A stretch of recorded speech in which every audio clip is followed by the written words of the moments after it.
There's something indescribable about a good story. It's so good that you have a hard time turning away from listening. Well, that's because there's actually a part of the brain that has a really hard time turning off when you hear a good story.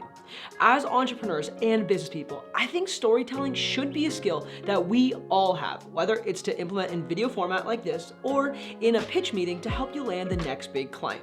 The problem is, you may not think you have a story to tell. Well, let me tell you, that is most definitely wrong, and you do. The author Seth Godin wrote a book called All Marketers Are Liars. It's an incredible book on the art of storytelling.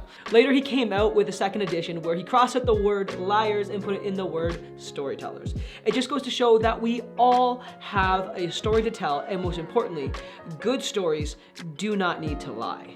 Believe it or not, there's actually a formula when telling a good story. There's lots of great books out there that'll tell you how to do it, but I think Building a Story Brand by Donald Miller describes it best. So here's a quick rundown on how literally every story works. First, you have the hero, which is the main character. They need to want something. That could be go get the girl, win the tournament, whatever it is, they need to want something. Then they face adversity, and along the way, they meet a guide. Every good story has a guide. The guide is there to give them advice on how they can win the day. There has to be stakes. What happens if the hero doesn't win? If there's no chance at failure, it's a pretty boring story. Then they go on and they beat the boss, get the girl, win the tournament, and all ends well. There you go. There's a really quick and rough guide on how story structure works. Now that you know how story structure works, let's go through a quick example and see if it's good or not. I went to the grocery store, I forgot my list, they barely had anything. I waited a while in line because somebody forgot their credit card or it failed or something. After I cashed out, I put the groceries in my car and I drove home. Okay, that story sucks. That guy, it is so bad, it is so pessimistic, and there is zero chance that anyone wants to listen to it. But what if that was the only story you had? Well, how can you take those sequence of events and turn them into a story that is worth listening to? Here is what I mean. After a really long week, I did my grocery shopping and it should have been quick, but once I got inside, I realized I forgot my list and that made me so angry with myself. How could I forget to do something that was just so simple?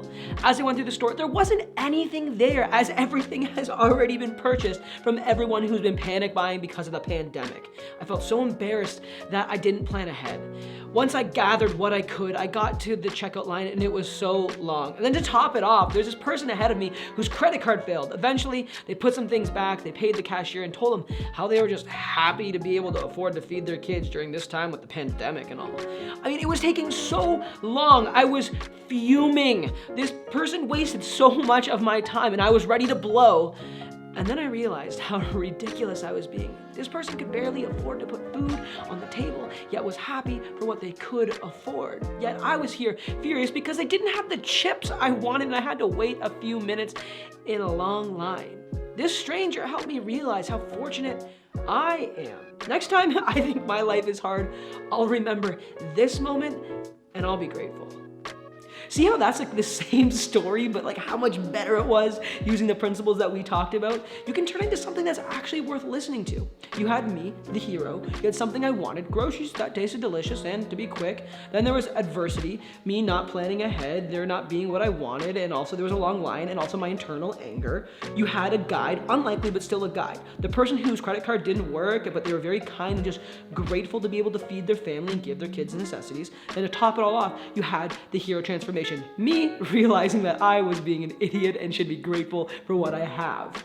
Telling stories doesn't have to be hard. If you just take the main character and punish them throughout the story and make them face adversity, and then eventually they become a better person, you've got yourself a good story. Remember, we all have stories inside of us, and most importantly, a good story has no need to lie. I'll see you in the next video.